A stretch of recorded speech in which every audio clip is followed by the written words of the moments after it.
Ahlan wa sahlan. Welcome to the Arab is Me podcast, where we have real Arab with real stories and real conversations. My name is Saeed Durra. I am the host of the Arab is Me podcast. Whether you are watching at home, watching on your phone, watching on YouTube, listening, got your AirPods in, whatever it is that you're doing, thank you for being here. Make sure that you're liking, sharing, subscribing, and please take a moment on whatever platform you're listening, give it a thumbs up, give it a good rating. You know how the algorithm goes. We would love to continue to put this podcast out there, and we really think with your support we can do so. So I appreciate it. On today's episode, we are joined by none other than the man, the myth, the legend, Hani Almadhoun. Mashallah, he is not only an advocate and fundraiser and humanitarian, he is also the director of philanthropy at UNRWA USA. Many of you know the amazing work that they do for Palestinian, really around the world, but also specifically, I want to draw attention to the fact that Hani Almadhoun is also co founder of the Gaza Soup Kitchen. Yes, that Gaza Soup Kitchen that has been mobilizing and trying to do what they can, really very much driven by volunteers and people on the ground. When we say they are doing life saving work, we truly mean life saving work. But unfortunately, as many of you know, and you will hear in this podcast today, Hani Medhoun is not without loss himself. Chef Mahmoud, who was the one leading the charge. As many of you saw, so many videos since the genocide started of him and his family trying to provide as much aid as they can.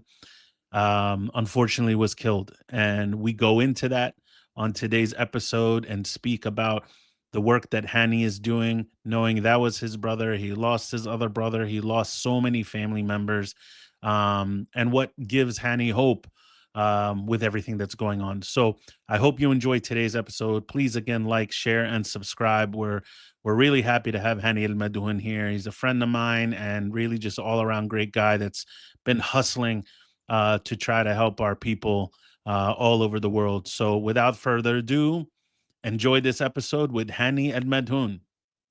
Welcome, Hani, to the Arab is Me podcast. Thank you, Saeed, for having me, and you've been very kind. And congratulations on the podcast. Of course. Thank you. Thank you. We really appreciate being here. I'm looking forward to today's conversation with you. I'm hoping you give me a Ghazawi edition of this. If my family was visiting yours and you were in charge and curating what we're having al sufra, give me some sort of Gaza edition of what I can expect to see al sufra that's going to make my mouth water. Wallahi, in Gaza, they don't really worry about appetizers. They go into the heavy stuff. The main dish would be either maftool with djaj, maftool بلحم العجول, or we will have some ruz qidra with also chicken. These are really the main thing, and you will have yogurt on the side. Rarely do you see salad in these occasions, but lots of yogurt and olives, pickles. That's my favorite. I love these things. And then after you finish that, then comes the tea, and in Gaza, you could get the sweets from Limzannar, Hazem Limzannar. That's the most popular brand. Nice gentleman.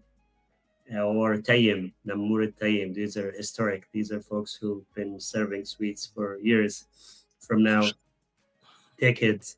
But rice is really key, but maftul, as we come from the town of Asqalan, Al Majdal, we are known for maftul. The Falahi folks say they make better maftul. You cook and I taste and I see how it goes. But ahla wa sahla.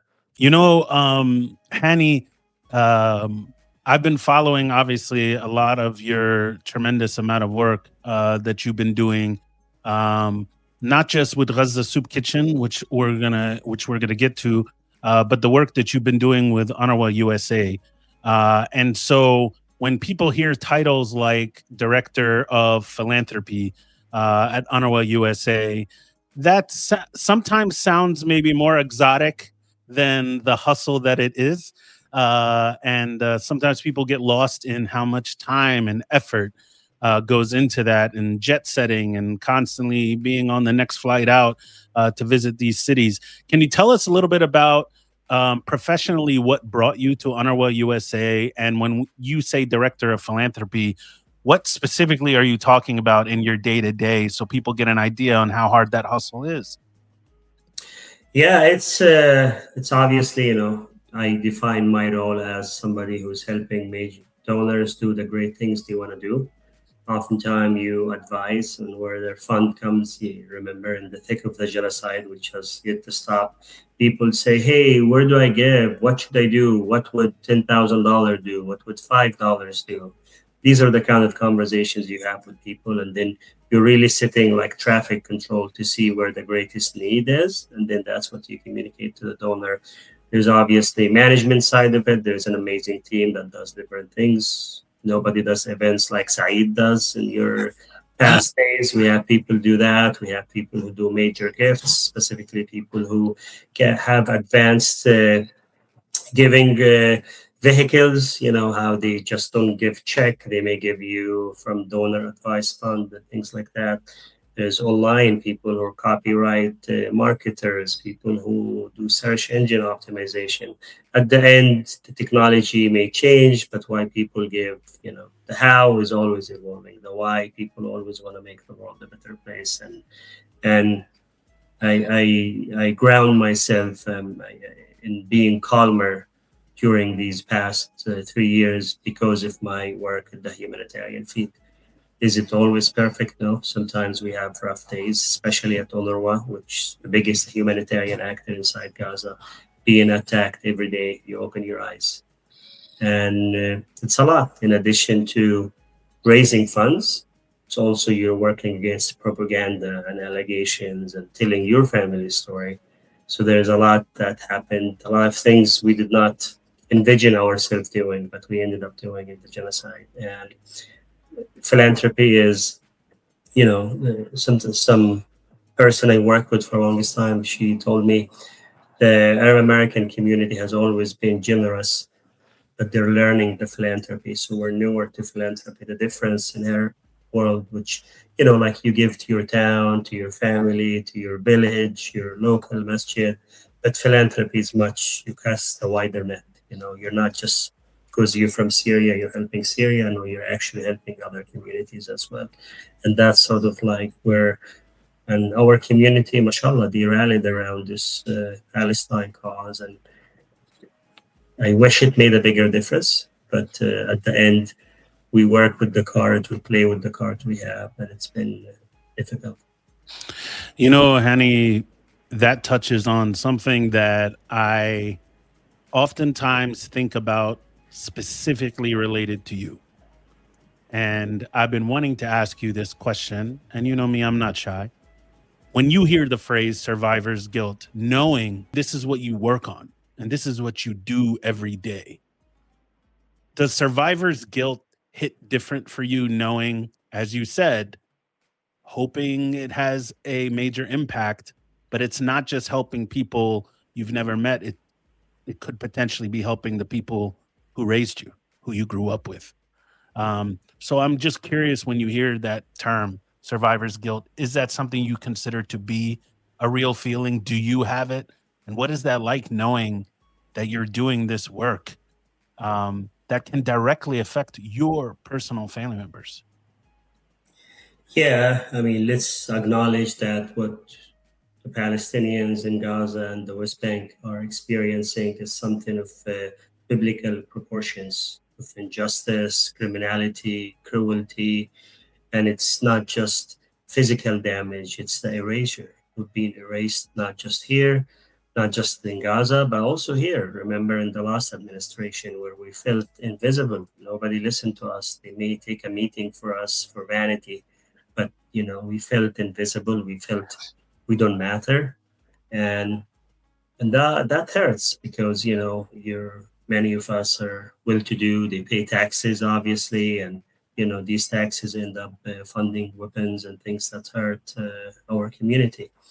And we couldn't. A lot of people I've known, they've had success, they've had access, they've had capacity, and they felt they couldn't impact what's happening in Gaza. like all of a sudden we didn't recognize our elected officials. They're all waving Israeli flags from buildings and their offices, and we felt like, what is going on here?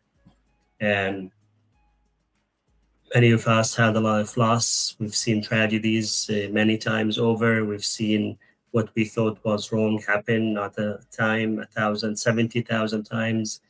I, Saeed, I was looking at the statistics that's talks about the number of deaths of children relative in a armed conflict, you know, and in the context of Bosnia, it's like 3% of the victims are children. In the context of Afghanistan, it's like 10%. And then when you think about the Holocaust, 25% of the people who were killed were children. And that's tragic, right?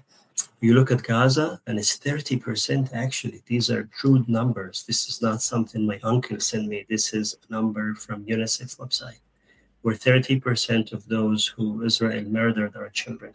So that's even a higher rate of children from the total number of the known. Remember, there are people that we don't know. They're dying from heart or hypertension or kidney failure, things that could be prevented. Uh, when Saeed, my brother Majid was killed in November 2023, and he was just your average Majid, just a regular guy, not an activist, home, sleep. It's around 4 a.m. Some people said, they were ready to do Fajr prayer, and then a bomb comes, kills everybody and the cat, and destroy the whole building with the family. And that's when you start saying, oh my gosh, this is more personal, more intimate, getting more. And you try to keep their memory and you say, well, they just killed him because they kill every. We know this. We know, like, get somebody an American to hear this. They're like, oh, maybe. Look, there is no secret lives. We know we're siblings. And then a year later, we did the opposite. We made my brother Mahmoud well known a little bit, public, wrote an op-ed for the Washington Post, appeared in countless publications in TV. We thought being famous will protect him, and it didn't. They still killed my brother Mahmoud. So Majid was killed anonymous. He matters to us and to his family. And then a year later, they killed Mahmoud, who was known. People knew him. Journalists from as far as Germany interviewed him and spoke with him, and then he was gone. And I kept thinking about, like, what does a Palestinian have to do to be safe from Israeli harm? You just keep your head low and you hang out and you hope they don't see you, just living your life, and they kill you. You try to say, yeah, I'm going to feed my community and start a hot kitchen and deliver meals to the hospital because kids were perishing away and fading away from starvation. And they still killed Mahmoud. So a lot to unpack. I We're still processing this. My biggest worry when my second brother was killed was I can't be in the US, tell my family, hey, do you still want to cook? We just lost our second brother. And I live here, relative safety. And I couldn't tell them. I just like, يعني خزيت. I was like, Mm. يعني I felt like. And then the next day, my sister Fatin pops, emerges in the beach camp and starts cooking and read Al-Fatiha for Mahmoud and just starts cooking. And I took that as a signal that my family wants to continue to do this. And that's why we pressed on and we expanded the kitchens. And I don't take that as, oh my gosh, we're growing. No, no, no. Destruction is growing. Hunger is growing when we expand. So it's a lot. And, you've seen I try to capture those thoughts in some of my postings and writings, but it's difficult. And, there's no free lunch. My health has taken a setback. Some of my relationships have taken a setback because you cannot not be fixated in a situation like Gaza when the safety and the well-being of children, families, not faceless people. I was in Gaza in August 2023. I left a few weeks before the genocide began. And My kids remember it at peak season, like, oh my gosh, Gaza, the beach, the barad, the slushy, the guy who sells treats, the friendly uncle, the neighbor, the crazy guy who's always yelling, chasing chickens down the street in Beit Lahia. They remember these things and they see the images now and they just cannot find the Gaza that they remember. I think about my daughter Zaina. She spoke at two memorial services for my brothers, and I think you were there. You've attended one of those. Yeah. So thank you. So I don't really have many words beyond those. I just put my head down and just keep pressing on to keep the kitchens, to keep the community. And it's one thing when you have just Almadhoun family to help, but also now my reach has expanded. My DM is like 2 million people asking for help. They're gasping for air. They need somebody, they need something. And nobody can deliver because Israel does not want actors who can deliver at scale to exist in Gaza. They want you to have some, a little bit, but not, have a security or assurance. They want to have, Gaza has food for about 2 weeks. If the day Israel says we close the borders, Gaza will start starving 3 weeks after that. They say that the hardest thing to say in life is "I'm sorry." Um, but as somebody who has worked in the humanitarian field myself, I feel like the hardest thing to say is "I can't help you." And oftentimes we don't say it out loud. Sometimes we say it in our mind. But as you said, the moment that they know that you're active and you're helping, everyone who needs help is going to knock on your door. And how has that And now been? the government. Right. So how has that honestly been for you when you wake up in the morning? Do you just think about what you are able to do, or do you oftentimes allow some of those thoughts to creep in on who you can't help? Because you're human, Hani. It's very easy for you to look at the amount of work that you're doing and know in your heart it's it still needs more, and it's easy to get yourself locked into that dark space. So have you had those moments, or what have you done if not to keep yourself locked in and moving forward? Because I feel like that's been one of the most admirable things I've seen about you is your ability to look like, at least on the surface, that you're unflappable and you're able to just continue on.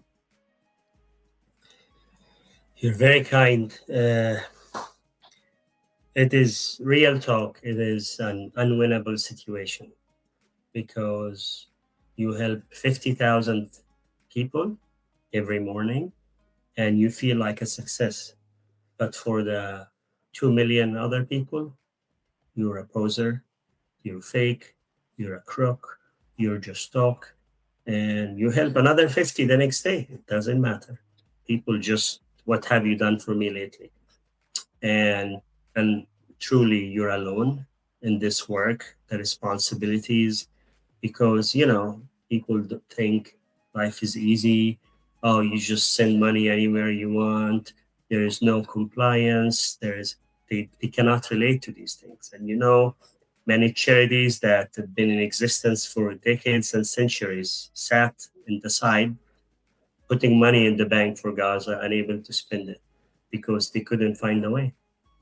And here is many. Our operation is a makeshift, a humanitarian response. It was made out of necessity. And it's hard because I tell you this and I fear this when I hear when something happens or this government comes knocking or asking questions, the people that you help, they're gonna be like, oh yeah, he must have been done something wrong. But they don't understand everything is happening because you refuse to be silent. You refuse to be DG Khaled, Hmm. and even more step up. And it's hard because you know that uh, you don't do it for the gratitude or the like. It is a very difficult position to be at. And I tell my family about this. We've lost our brother cooking for the community. couple of weeks before they've abducted his buddy, Dr. Hussam Abu Safiya. Allah, may he be free soon. And this is the guy who's in speed dial. Mahmoud, I need the diapers. Mahmoud, I need wheat. Mahmoud, I need this. I need this. I need this. I need meals. And Mahmoud would push the cart that was supposed to be pushed by an animal because no cars. The drones are hovering over his head. Him and another person that Israel killed, Omar Khadoura, who is a Palestinian guy, who is a top Fatah guy. He's not even close or affinity to any party that Israel claims to be fighting. And they go and kill this guy because he delivers food to sick children in the hospital. And but I do want to be sad and tell you the universe is collapsing. Today we wake up to some hopeful news. The American voters are seeing these atrocities. They're saying that these things matter to them, whether it's in Michigan or other places where these candidates said, hey, I care about this. Don't send weapons to kill kids. You woke up Tuesday, yes. Woke up Tuesday, you went to the election, voted in the primary. I told everybody I know, go vote. This is really, if we've learned anything from Gaza, is we have to be politically present, engaged, vote, call our elected people, donate to politicians.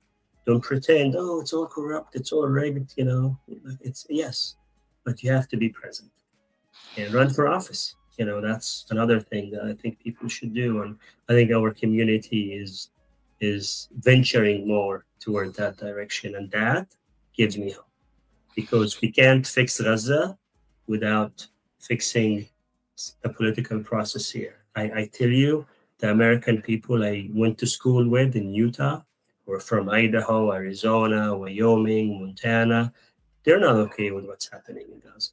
They're not. Maybe the first month they were okay. Let them teach them the Gazawis a lesson. Things have been obvious to a lot Yeah. of people now. So the veil has been removed. They could buy it. They could put some money, but they did it in New York. It didn't work. They say votes triumph money, and that's really key for us to show up and run for office. In Virginia here, they had some person who's running for office. I googled everybody and said like, "Hey, what's their stand in Gaza?" Quickly took 1 minute and a half, and then I was ready and I went and I voted. And I hope more people would do that. Yeah, they say that when you start getting attention from the worst people, that means you're probably doing the best thing. And it's those people out there who will come for you and try to take you down and try to point at you and say that the things that you're doing are not valid or you have a sketchy past and all of those things. And to be honest with you, Henny, there are many times, and I know you and I have discussed this, where even our own community is looking for the bad in each other and become non-trusting of each other, and everyone starts to want to split and log online and create an organization because they just want to. And I know when your family co-founded the Gaza Soup Kitchen, you spent so much time just so you are giving the full transparent impact of what the Gaza Soup Kitchen was able to accomplish. And part of me used to cringe because I was always saying he shouldn't have to, but I understand why he does. And I know that that was a conscious decision for you when you all started the Gaza Soup Kitchen to be as transparent as possible.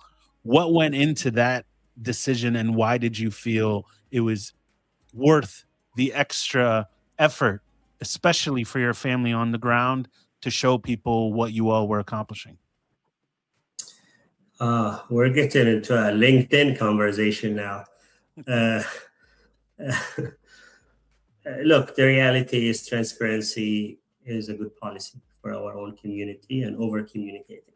That's really key. You wouldn't have these issues if you're as transparent as you can be and as communicated as you can be. You and I talked about charities who say, I have a container in Greece. I have a ship in Turkey. I have a truck in Egypt. I have a hospital in Jordan. Nice. Jazakallah khair. But this is not in Gaza. Yeah. Where, oh my gosh, we're sponsoring orphans in Gaza camp. And where's that? They don't tell you it's in Jordan. A lot of not-for-profits have shown their color. And there has a disconnect. What people here were saying, oh, we're here, we're in Gaza. But the people, also the donors, have friends in Gaza who tell them, no, we don't see this. There was a big disconnect. And it's hard. It's hard for even big organizations to, it is a genocide and people are worried and everybody, I don't, some Palestinians are not easy to love, right? So some Palestinians are desperate. They're like, hey, I need $5,000 to evacuate my family. You've all seen these campaigns. I was transparent from the get go with people. I said, one, we're not evacuating anyone of our family, our team. We're staying in Gaza. We're staying put. And my mom had a chance to leave, and she didn't because, subhanAllah, that was the plan. But so that's where the environment we're operating from, where everybody hears, oh, Gaza's closed, there's nothing there, and we cannot get money into Gaza. So we had to overcome that and show, I don't tell you these things, I show you. Here is Mashru' Bitlaya, here is the GPA coordinate, here is the shift, here is what they cooked today. Tomorrow come back, you will see the different update. And it was sort of like the credibility is in the storytelling and in the media. Like, here's photos, here's videos, I can see it. Eventually, people start gimmicking and playing with these things, but that's how we establish our name. And I think being authentic as well, people saw that I'm willing to speak. When they abducted Mahmoud in December 2023, I was on the media and I said, hey, some people I know and they're like, I do want to be known. I do want to get in trouble. I was like, no, like I want to, like, this is the good kind of trouble to get in. And people saw these things and really there was a time in North Gaza where people started eating animal feed. I thought it was just Al Jazeera production, but it was really, I saw my sister trying to make bread from pigeon food, rabbit food. And then we started this. So I have friends who are like, hey, they send me $500 in Zelle, $1,000 in Venmo, and say, hey, go solve the crisis in Gaza. And I'm like, how am I going to do this? And we were doing quietly stuff in December. In January, we started doing more. But really in February is when we formally launched, February 2024. And it's impressive how it sustained itself, the operation, because many organizations that emerged because of the situation have folded or they ran out of funds. It's just amazing how we were able to expand. This year we had 8 kitchens. Now we have 24 kitchens, not 8. Wow. That's great Mashallah. for an organization, but horrible for the community because that means they can't afford the food. Food is available in Gaza now, but people don't have money.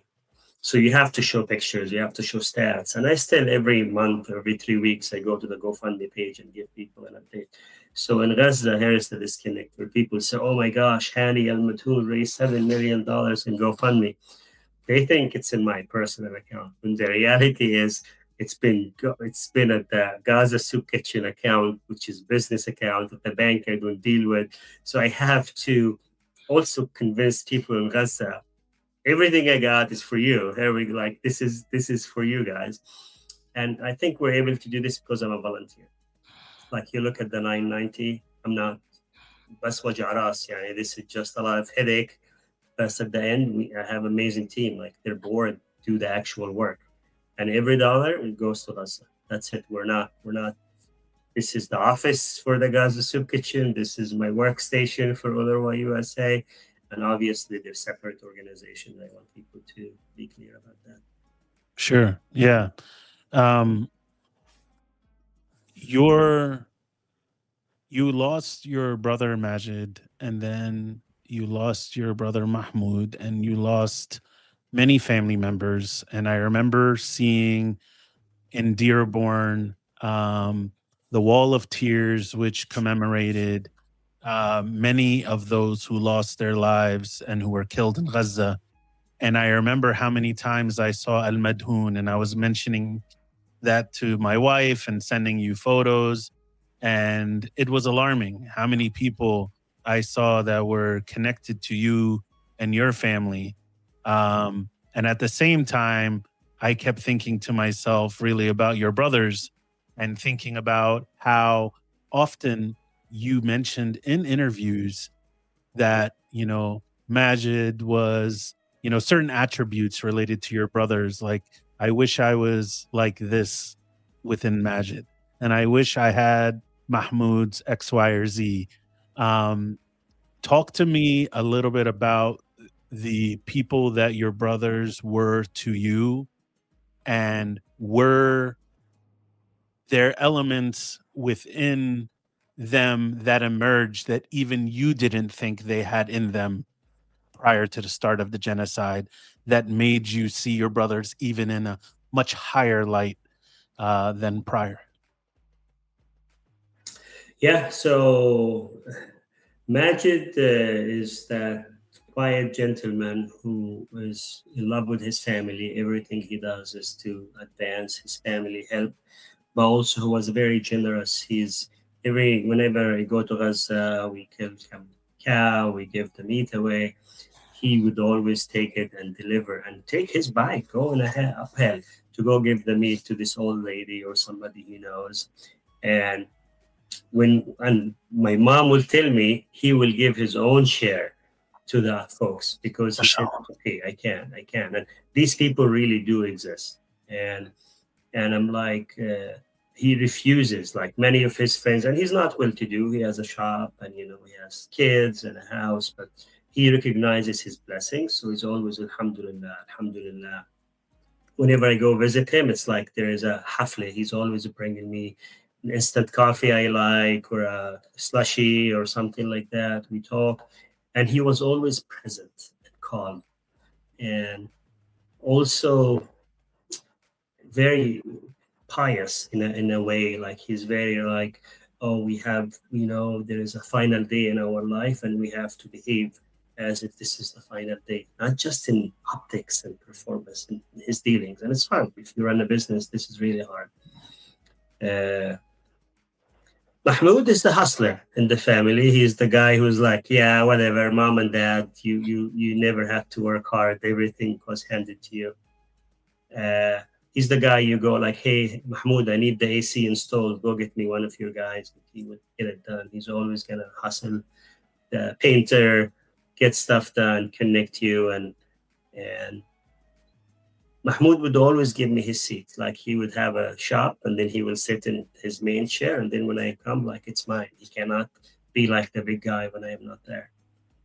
He's uh, he's always wanted to impress me with the Gaza Soup Kitchen, and he's never got paid anything for a year. Nothing. He just said, okay, بعدين بعدين بعدين بعدين. Hassan. He would anything. And one of the reasons why the Gaza Soup Kitchen kept open in the first year is because he would recognize opportunities. He sees a guy with a blanket. He says, sell it to me. He says, a box of canned goods. I'll buy it from you. He's always gotten this, and he sort of knew where things were headed before they were when it comes to famine. So he would buy 800 kilos of carrots, and nobody, and next month is Ramadan and nobody had carrots. So, and he was cooking it and giving it away to people.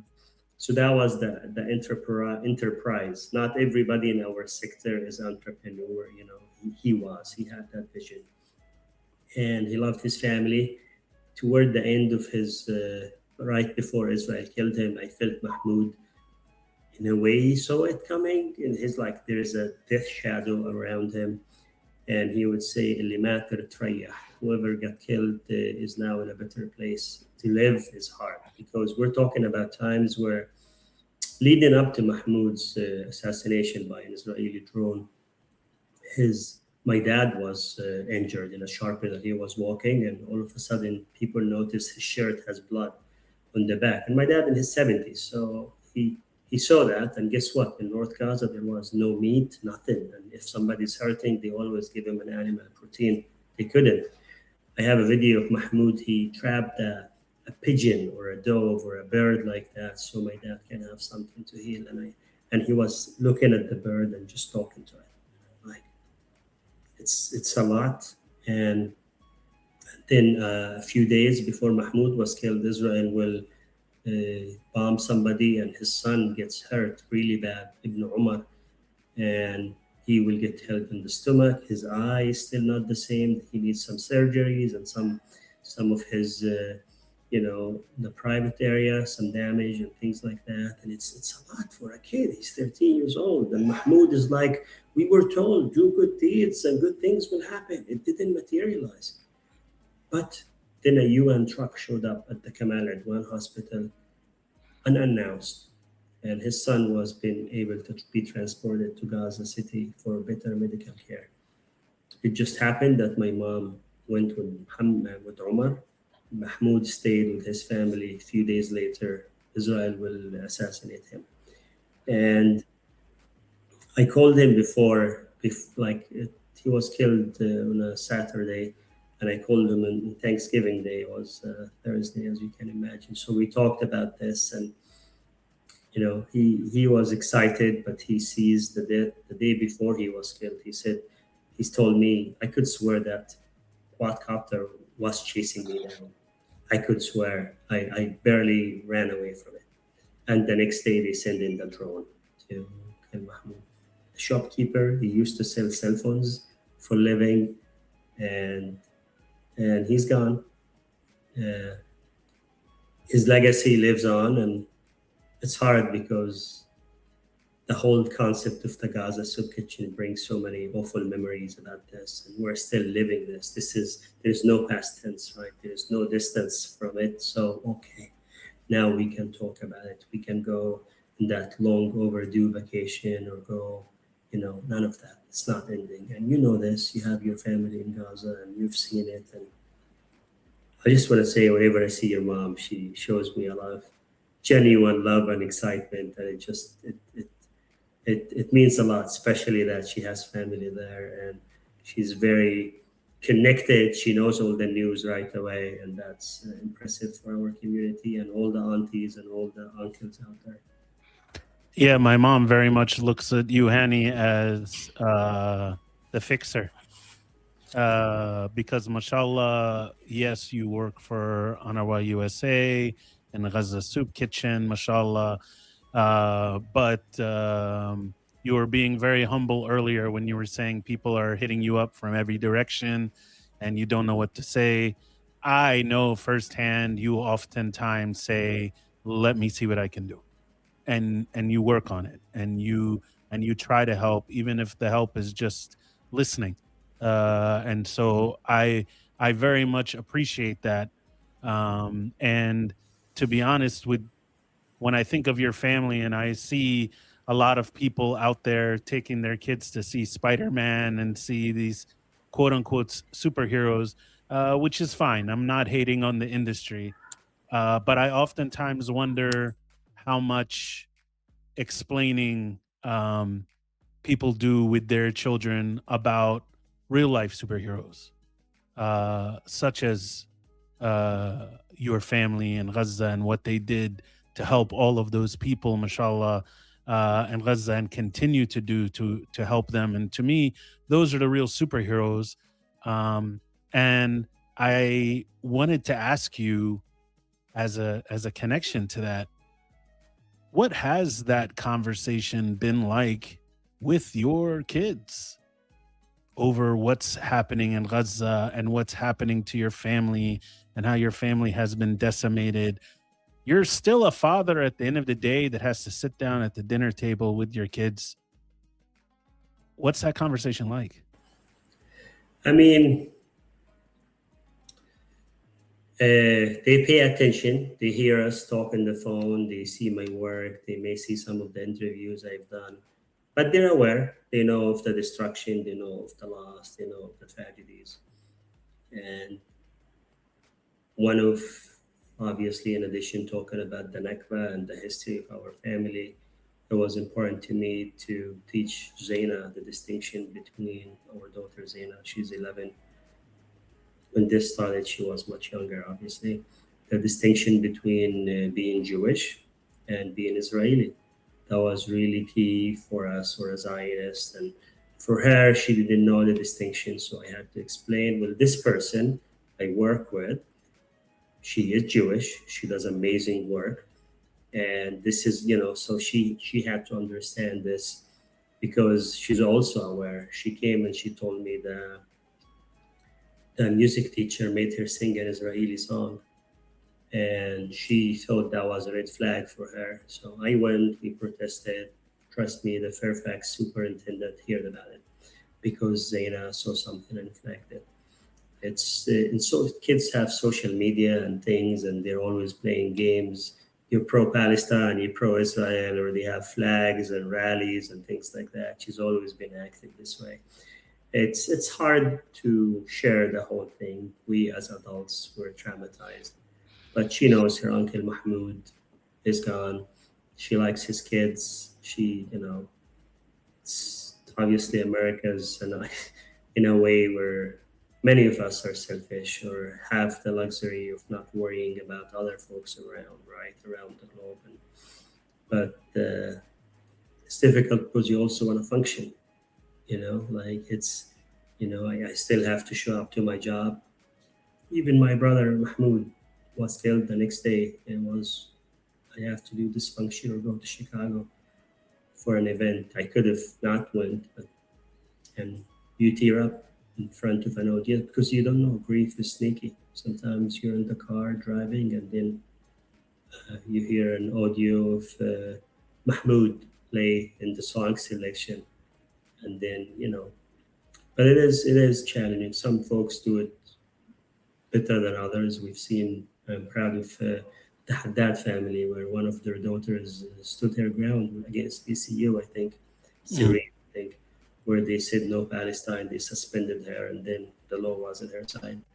So we have to be really smart as a community, and know the difference between advocacy and the stuff that we can do legally and the stuff that is not okay.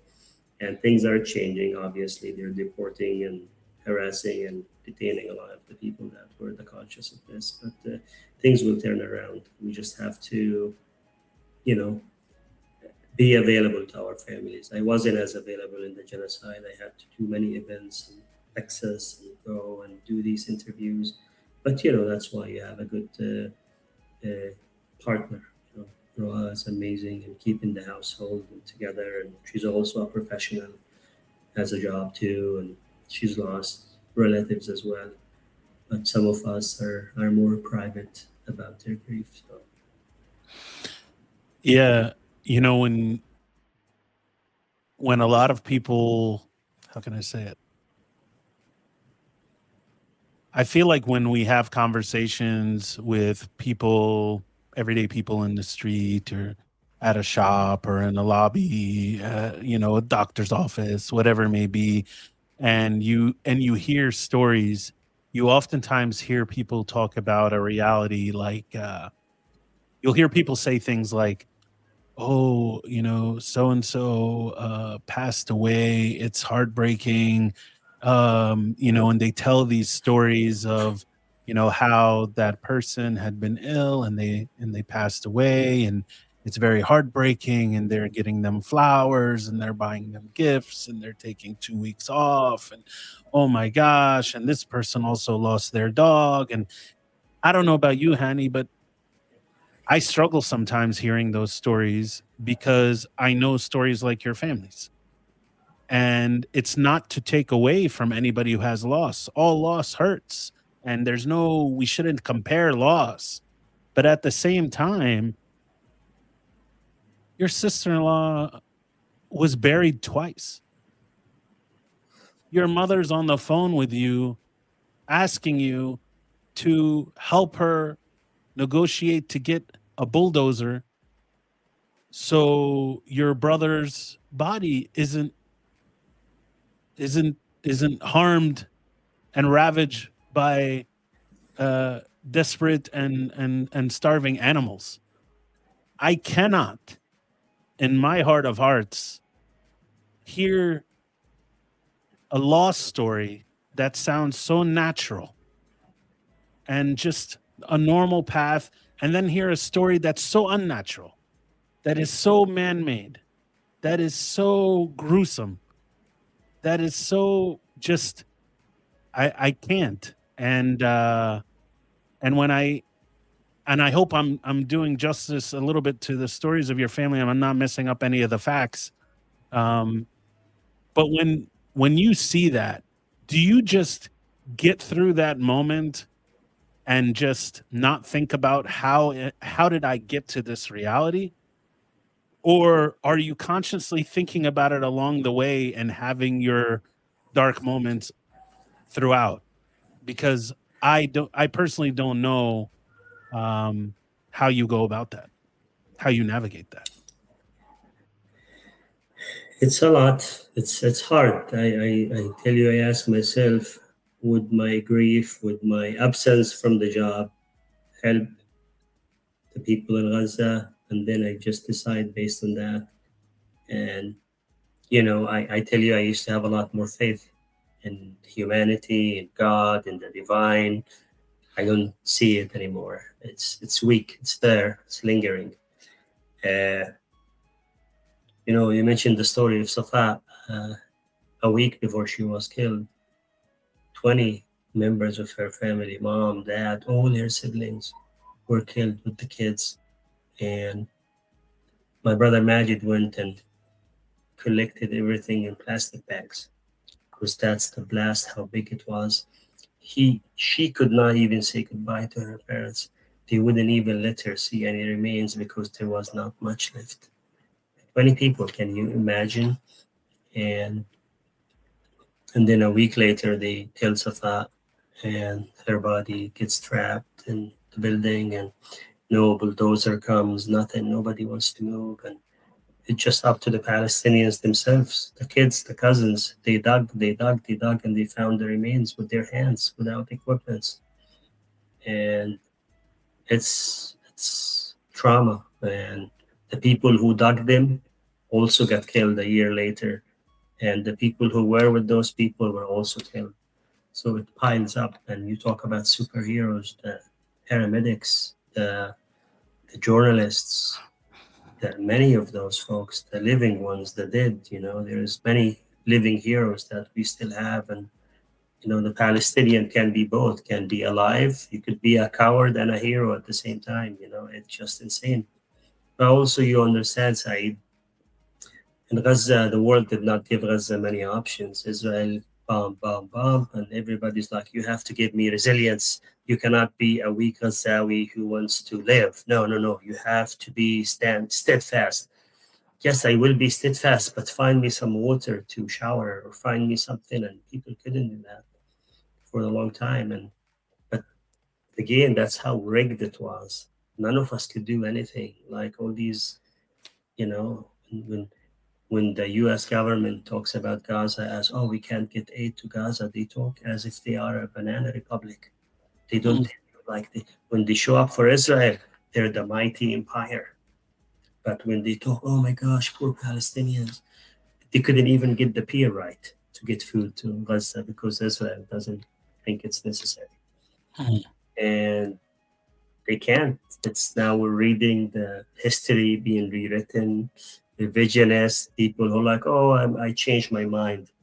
All these politicians that you hear about, national security members, and soon enough, somebody who was vice president is gonna come and tell us their side of the story. But we should listen, and we may not love the state of things right now, but the next elections do matter, and we need people to tell us fully, not implicitly, where they stand on this. It's key. Saeed, there were 3 Palestinians who were told, hey, go speak at the DNC. You're one of the people. And all of those 3 told me, no, we're not. You're not speaking at the DNC. But they made time for the Israeli family, amazing family. They deserve to be there. But they shut down the Palestinians to be there.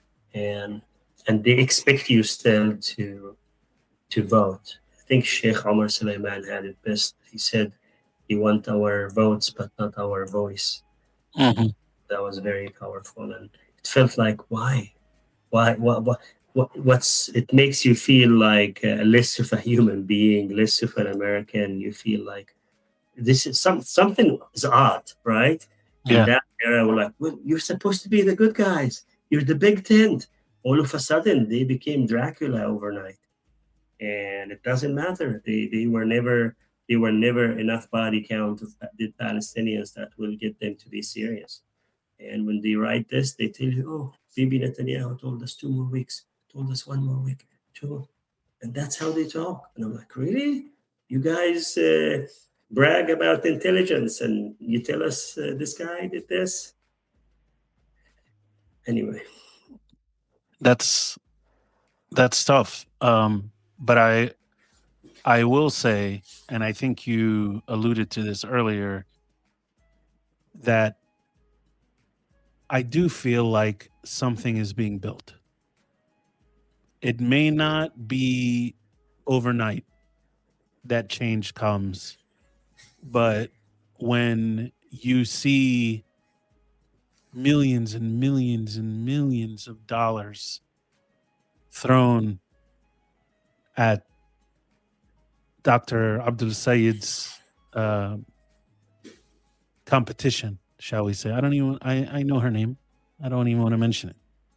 And you see all of this money primarily because he's speaking about Palestinians needing rights. And you see victory after victory after victory. I do feel hope in that. First of all, I know that the people of Palestine are unlike any other people in the world. But I do have hope that there is something happening and it's being built brick by brick. And again, we may not wake up one morning and see, oh wow, look what was built. This is a game changer. Alas, we're free. I do feel like there's bricks happening. And the reason why I feel that way, if anything, and this may sound kind of twisted, the opposition is getting more and more rabid in their attacks, almost making me feel like they are reaching a point of maximum frustration. That how is this still happening? How are these people still alive? How are they still protesting? Have we not broken them yet? And that's why I always feel like they're trying to break our camaraderie, our brotherhood, our faith. And they haven't fully broken anything. Do you feel that same hope, or am I living in a dream world? No, you're exactly right. You're spot on. Listen, the issue of Palestine is not just a progressive issue anymore. You know this. Some of the best videos you see online and talking heads and persons who are showing up for Palestine are not necessarily the traditional allies that we were told about. So remember, it's expanding beyond that. I, I, I was in West Virginia for a couple of days, and this retired West Virginia Navy officer, you know how they're like, hey, small town, where are you from? Oh, Palestinian. Oh my gosh, I'm sorry for what's happening to your people. And he heard, I told him about my brother because the anniversary was around that time. And he embraced me like a father. This is in West Virginia. And many and many more. You go to Texas, people are just opening their eyes about this. And it's not just really progressive. And I'm politically independent. I I I love this country, but it's done a lot of harm to my family, and so far it has not remedied what happened. And I hope we will live to see that peace with justice. That's what we want: peace with justice. Inshallah. And you're right about this. But our community really has to get comfortable giving to political campaigns. Because, yes, there are other people who will give you money, but also we're getting organizations. You and I know of half a dozen PACs, political action committees, that are emerging to support candidates on this issue. Many amazing, and some are better funded than others and strategic. And I like that. I like us to be a community that has resources, but at the end of the day, you really also need to show up for elections. It can't be, we can't hear from politicians if only 25% of us show to the election now. We should be at 80%. You know, we can. There are communities who are 80%, so we need to be there. Said, I think the enemy, our enemy, is that person is like, oh, they're all bad. I'm not gonna vote. They all love this, or they will tell you, oh, there is this third way. I respect everybody. I love Kulinas, but at the end, it's gonna be either this or that. By not voting, you're voting already. So I just want people to stop the uncle who sends you the WhatsApp message. Oh, this, that. You have to be present. You have to negotiate. You have to be active. And I'm telling you, I'm seeing hints that are encouraging of politicians, mainstream politicians who are vying to do right. They make a mistake when they think only brown people care about this. They have not talked to many progressive liberals who not only care about this, but they also put real money, cut real checks for politicians. The Indian Muslims, the Pakistani Muslims are so generous in our community. They're the first to give to Congresswoman Rashida. They're the first to give to, and they're very involved, and we need to step up those numbers. And we couldn't do that without having the resources and the success. You and I work in this sector. We have to organize, but also we need people to work at these big companies to make these big bucks. And one last thing is that you really spend your money where your values are. There are known bad companies and bad actors that you could alter a little bit of decisions and then not spend your money with those companies. So do your research. Yeah, and I think also I was speaking with Linda Sarsour about this on the podcast, and I said also don't wait just for Senate and House of Representatives and governor and president. Go to your county council meeting. Start there. Start at your local government. Start having conversations. You'll be surprised. You want to turn something into a pack? You can walk into most county council meetings around, promise to raise $1,000 for their campaign, and probably get them to tap dance.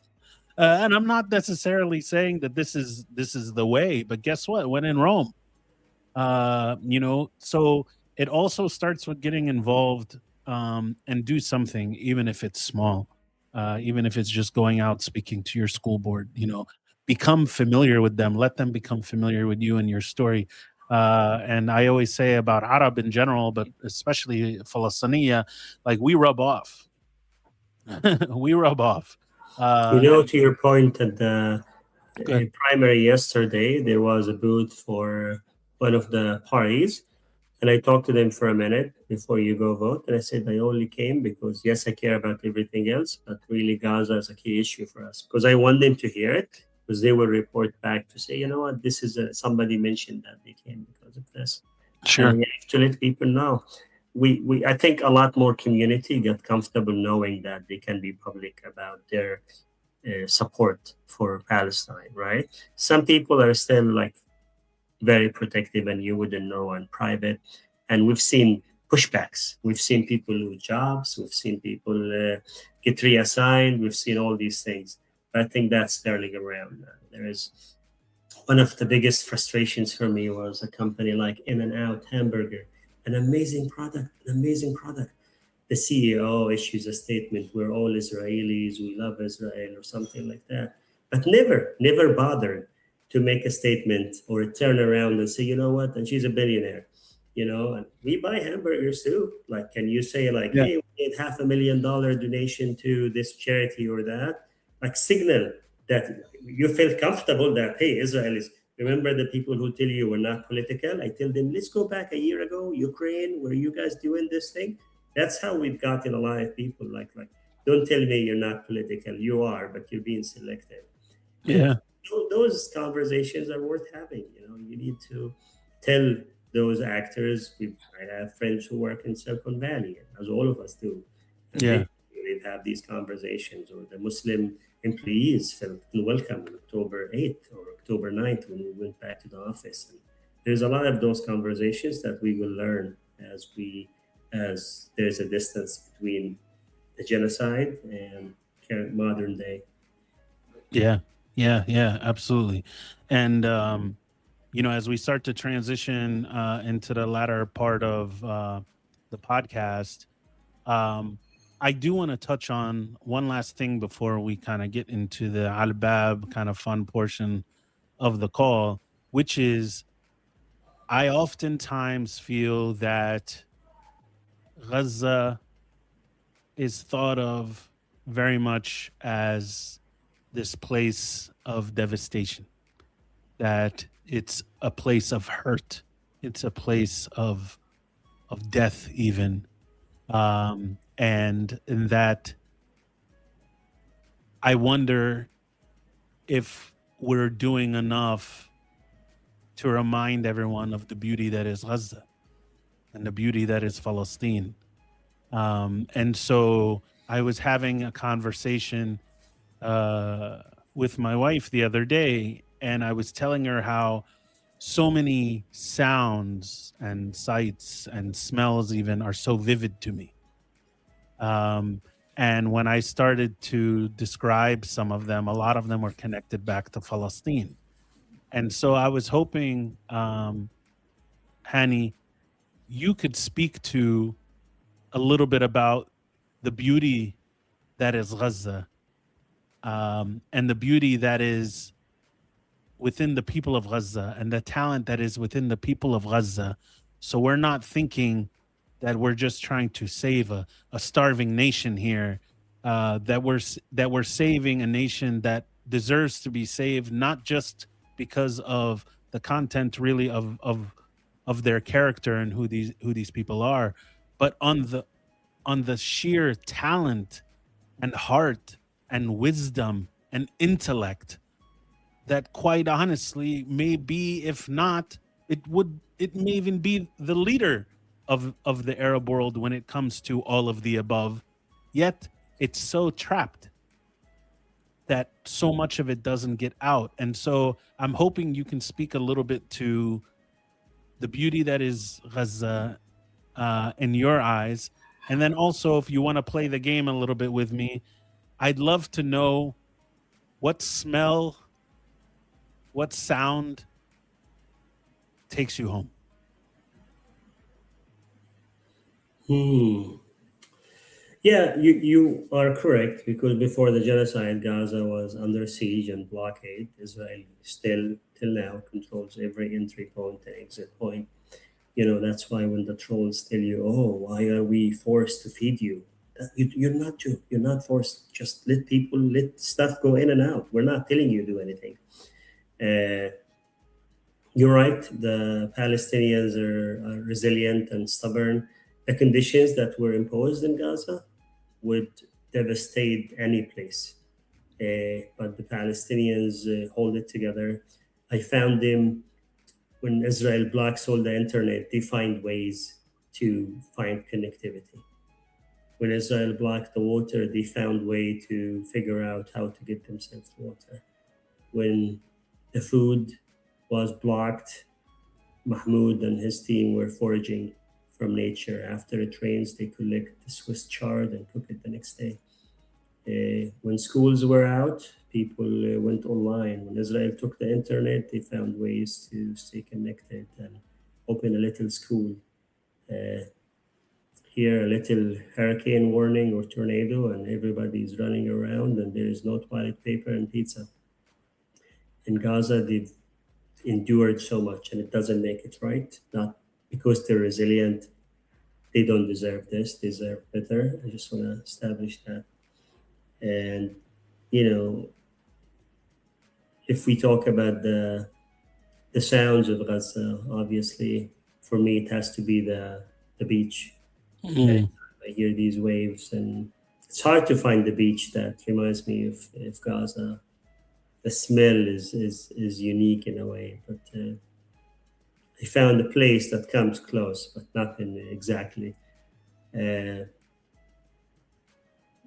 in my mind, the smell is always that of the clean homes. They just put that local pine sol, and then everything is from because you see the water outside the house. There is a little puddle of water, and you feel everything is good, especially around Fridays when people visit or around Eid. Uh, People like to dance in the summer. It's crazy how the Saharat Shabab, the kids are dancing in the streets, and it's like it's serious dance. And like, if you didn't know any better, you will think this is a month of June celebration. Yeah. uh, and a lot of that sweets and things like that. But it's really the people. It's not that Gaza's unique, in a way, and it is, but it's the people, the relations, the stories, the randomness of life. The uncle who just decided to show up, Mahmoud saying, "Hey, I talked to this resort guy. He said you come after 2 a.m. You have the whole place for yourself." The guy who brings you a box of figs, the container of grapes in June or July, sorry, in July and August, and these random things that aren't planned. يعني أرض الخير, the bounty, abundance.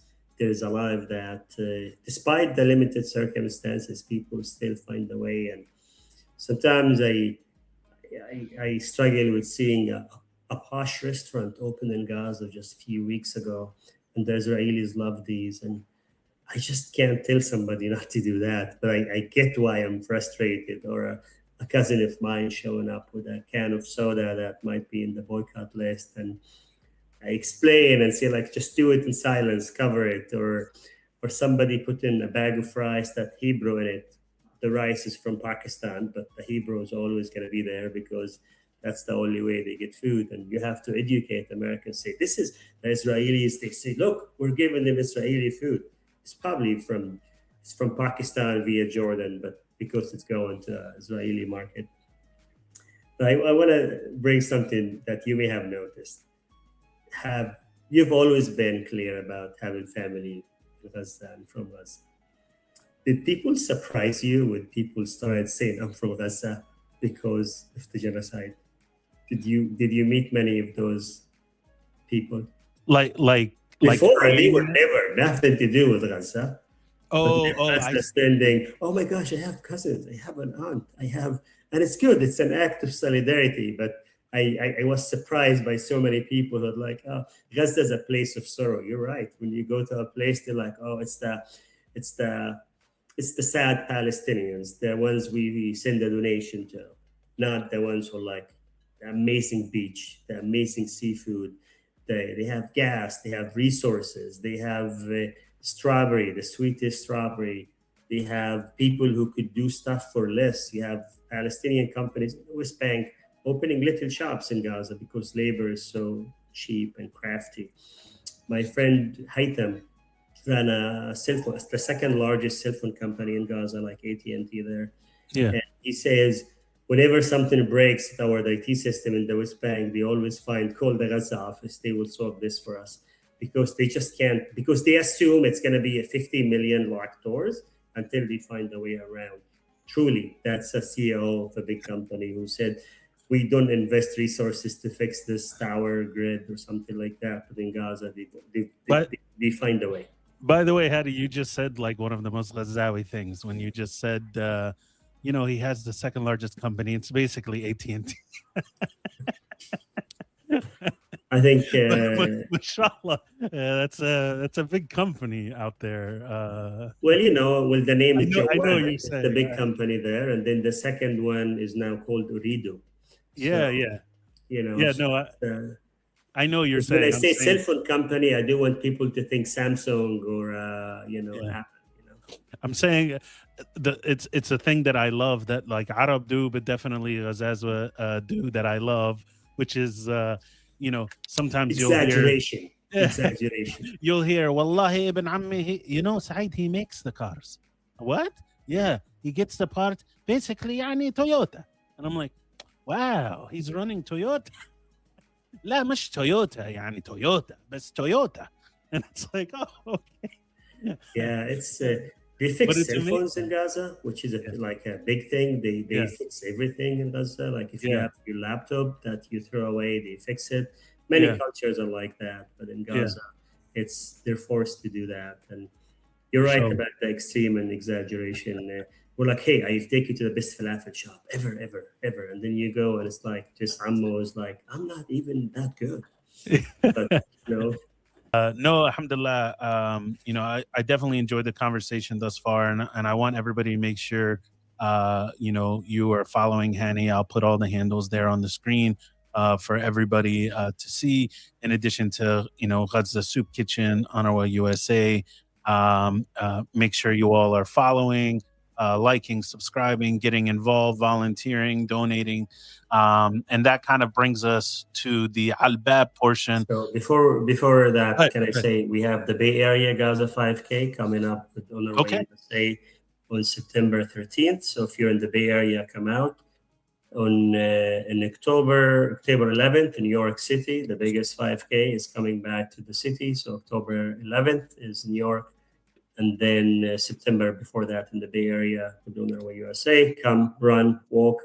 Dabke, we'll have some treats, and we have some special guests. Amazing, amazing, amazing. Definitely go out to the Gaza 5K events. They're a great time, especially if you're any of those families that want to talk about Gaza, but find it to be heavy for you and having discussions with your kids and family. Bring them to this event. Let them feel that camaraderie. Let them feel that bond with everybody there, and they'll start asking on their own, inshallah. And you can take advantage of that moment to explain why all those people are there in solidarity, mashallah. So definitely look out for that, and I'll try to even see if there's a special link we can place on the screen as well, so people can get more information on the UNRWA USA website. Hani, as you know, in the Albab portion, we go very just rapid fire, just a few questions that hopefully you'll be able to answer. But if not, of course, there's a charitable aspect to this. And I know you mentioned, obviously, we've spoken about Gaza Soup Kitchen, and also you selected UNRWA USA and IMEU.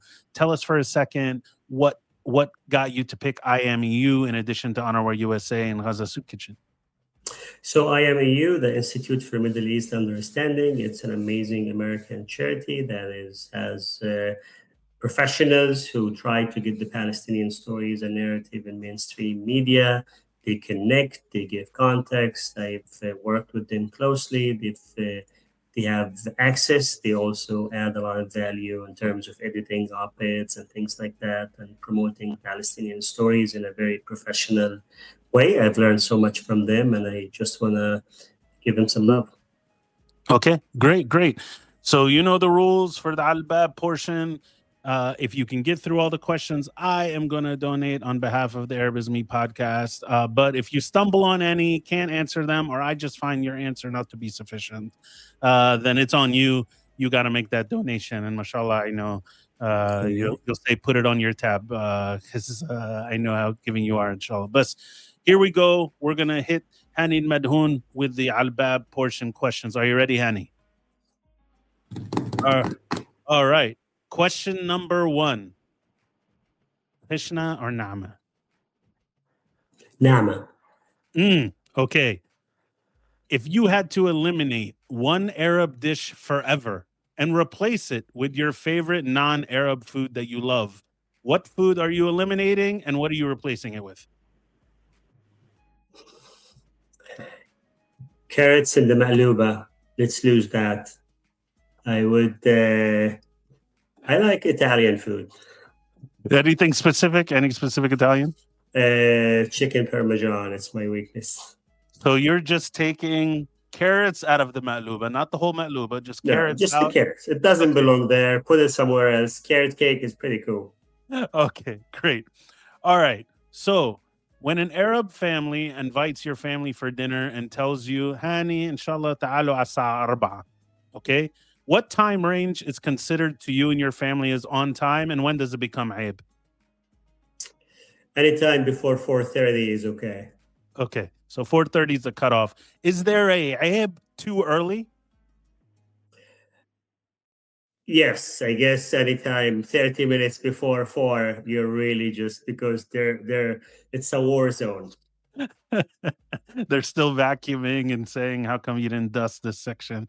And they will Uh, always receive you, and then you will find that back stage, everybody's running around to get ready, and then they're meeting you in their kitchen gear.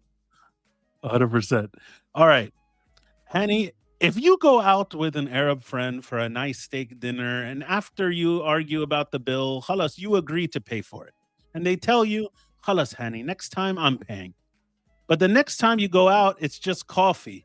And when you ask, why are they paying? They say, last time you paid. So this time I'm going to pay. Is this a fair trade, the steak dinner for the coffee? Or is this considered aib trade? And would you call it out? How well do I know this friend? They're a very good friend. Oh yeah, I'll call him out. So what do you say? I say, hey, you get that for the next 5 times. All right, great. Name one Arabi food that always seems to taste better the next day. Mulukhia. Molokh- Molokhia. Ooh, that's a new one. Okay. Yeah. All right. If you had to eliminate one of these two singers, you just eliminate them. They don't get hurt. You just eliminate their catalog from all music. If you had to eliminate one of these two singers, who would you eliminate? Abdul Halim or Muhammad Assaf? I'm making that donation. That's a tough one. That's a hard one. Yeah, I cannot. It's tough. That pulls at the heartstrings. I get that one. Especially for me, my dad and We mom. toured with Asaf. Let's be honest here. You know, my mom and dad may have a real argument on this one. I'm sure when she's watching this episode, she's going to look at my dad and say, which one would you pick? Because Asaf is her guy, but Abd Halim. It's my high school memory when I was studying for the high school exam, Tawjihi in Gaza. It's all Abdul Halim songs. Yeah, yeah. Can you think of a word or phrase that you've only heard in Gaza? Appropriate one. Tiglegish. Tiglegish. Tiglegish.